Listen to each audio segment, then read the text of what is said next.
The moments where the music suddenly feels like more than a melody. It becomes something. Exactly, yeah. Every time that I'm playing something that feels especially powerful, I'm always extremely aware um, that the notes and the rhythms and the melodies and harmony, everything that's going on is really just a vehicle. Um, yeah, it's just a vehicle for something else, something to be expressed, something to be said, something to be experienced. And it's really wild how differently even the exact same notes and rhythms and everything um, can can come across.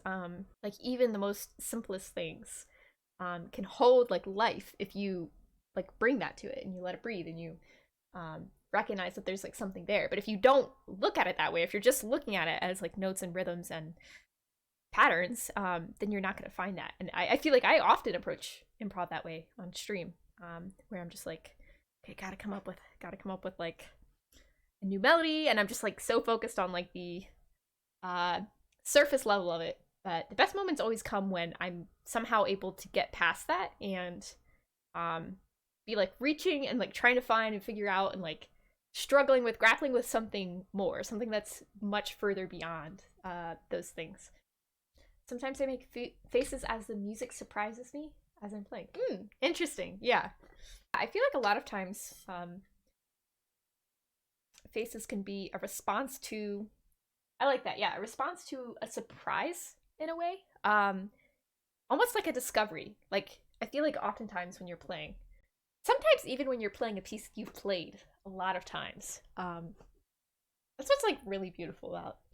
I don't know, about even just like the art of, you know, classical or any other genre of playing where you're um, playing back these pieces. A lot of times you can discover things there, even in the middle of a performance when you've rehearsed this hundreds of times, right? You've spent hours and hours working on this piece. You'll discover something like in that moment when you're in front of people, and it's like the coolest. It's just the coolest feeling, and it'll be like something new that you bring out for the first time. But yeah, that obviously definitely happens a lot um, with improv.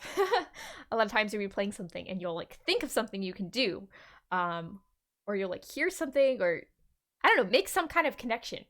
And it's like like it's just like such a cool feeling. That can also be part of it. Play some random notes and you're like, wait a minute. Yeah, that can happen. A lot of times you can just be like noodling around and just kind of like mindlessly playing some things, and something will like pop out at you. Peace plays you. No, that is much more true than people realize.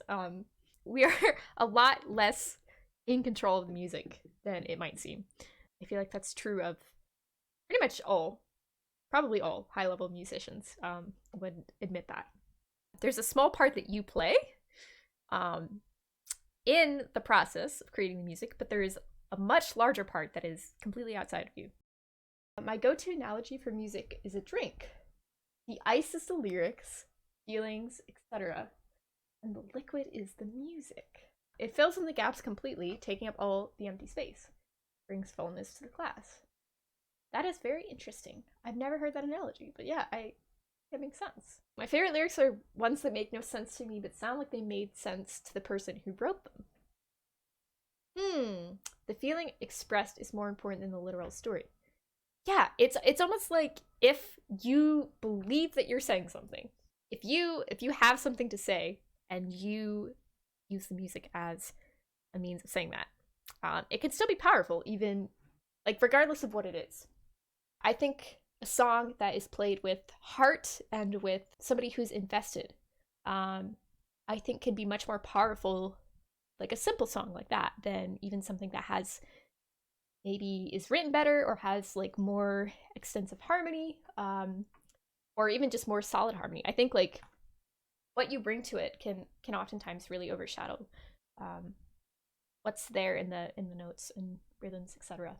Kind of like, I know there's a lot of good musicians, Jacob Collier one of them, who emphasizes the point that there are no wrong notes. It all has to do in whether you believe in that note or not.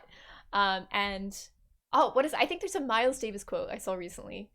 Something like, what determines whether a note is a wrong note is the note that comes after. um, so it's what you decide to do with it, if that makes sense.